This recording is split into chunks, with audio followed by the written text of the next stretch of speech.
ચાલો ફ્રેન્ડ્સ, આજે આપણે ફરી એક નવો વિડીયો લઈને આવી ગયા છીએ. એમાં આપણે આજે વટાણા બટાટાનું શાક બનાવવાના છીએ. હોટલમાં જેને આપણે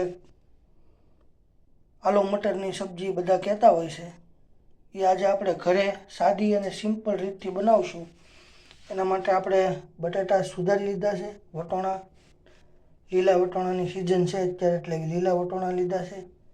કોથમીર, મીઠું અને સાદા આપણા સિમ્પલ ઘરના મસાલાથી આપણે સરસ આજે વટાણા બટાટાનું શાક બનાવવાના છે.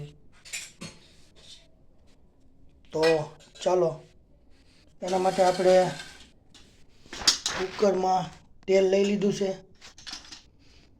અને હવે આપણે સ્ટાર્ટ કરીશું શાક બનાવવાનું. એમાં આપણે સૌ પ્રથમ રાઈ તેલમાં નાખી દીધી છે. હવે થોડું જીરું નાખશું.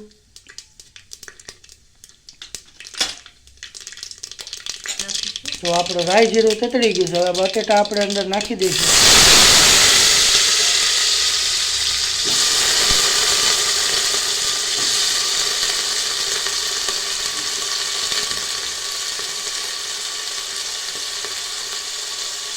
અને હવે વટાણા અંદર નાખી દઈશું.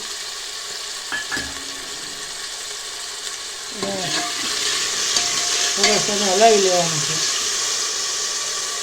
હવે એની અંદર આપણે બધા મસાલામાં હળદર,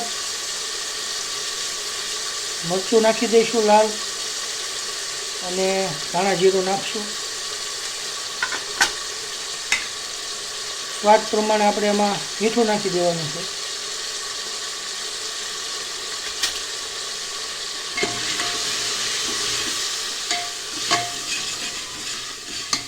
જો આપણે સરસ બધા મસાલા મિક્સ થઈ ગયા છે.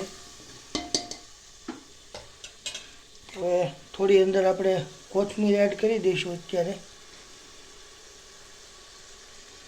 અને હવે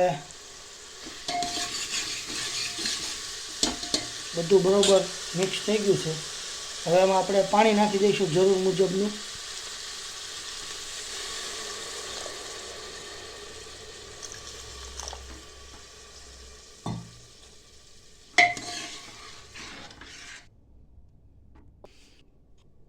હવે આપણે કુકર બંધ કરી દઈશું અને 4 સીટી થવા દેવાની છે આપણે. એટલે આપણું શાક ઓલમોસ્ટ રેડી થઈ જશે. ચાલો ફ્રેન્ડ્સ, આપણું શાક ઓલમોસ્ટ હવે તૈયાર છે. આપણે જોઈ લઈએ. જુઓ, એકદમ સરસ આપણું શાક તૈયાર થઈ ગયું છે. હવે તમને એક બાઉલમાં કાઢી અને બતાવીએ.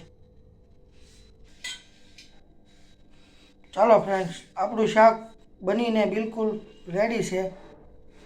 અને રોટલી, પૂરી, પરોઠા બધી વસ્તુની સાથે આ શાક ખાવાની મજા આવે છે. તો ઘરે અચૂકથી ટ્રાય કરજો અને બનાવજો. કોમેન્ટ કરીને જણાવો કે અમારી આ રેસીપી તમને કેવી લાગી. આવા અવનવા વિડીયો અને અવનવી રેસીપી જોવા માટે અમારી ચેનલને લાઈક, ફોલો અને સબસ્ક્રાઈબ કરો. Thank you.